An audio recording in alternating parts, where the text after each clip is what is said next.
তুমি কি ইন্টারভিউ দিতে এসেছো? Yes ma'am. আচ্ছা, তোমার ফার্স্ট কোশ্চেন হলো দিল্লি চলো প্রথমে এই কথাটি কে বলেছিল? ম্যাম সুভাষচন্দ্র বসু। বাহ, গুড। এবার তোমার দ্বিতীয় কোশ্চেন হলো কয়েকজন দেশপ্রেমিকের নাম বলো। আছে তো অনেক মানুষ, যেমন মহাত্মা গান্ধী। এবার তোমার থার্ড কোশ্চেন হলো ভারত কবে স্বাধীন হয়েছিল?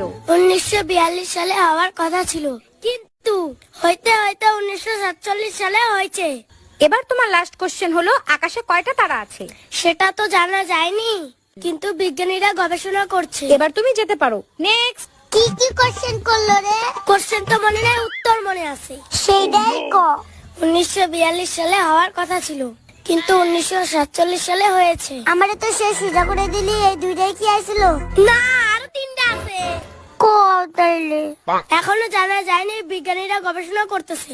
সুভাষচন্দ্র বসু, মহাত্মা গান্ধী। যাই ইন্টারভিউ দিয়েছেন ম্যাম। আচ্ছা, তোমার নাম কি? সুভাষচন্দ্র বসু। আচ্ছা, তোমার বাবার নাম কি? আছে তো অনেক, যেরকম মহাত্মা গান্ধী।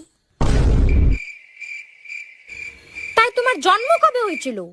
1942 সালে হওয়ার কথা ছিল, কিন্তু 1947 সালে হয়েছে। হাট, তুই কি পাগল হয়েছিস নাকি? সেটা তো জানা যায় না, বিজ্ঞানীরা গবেষণা করতেছে।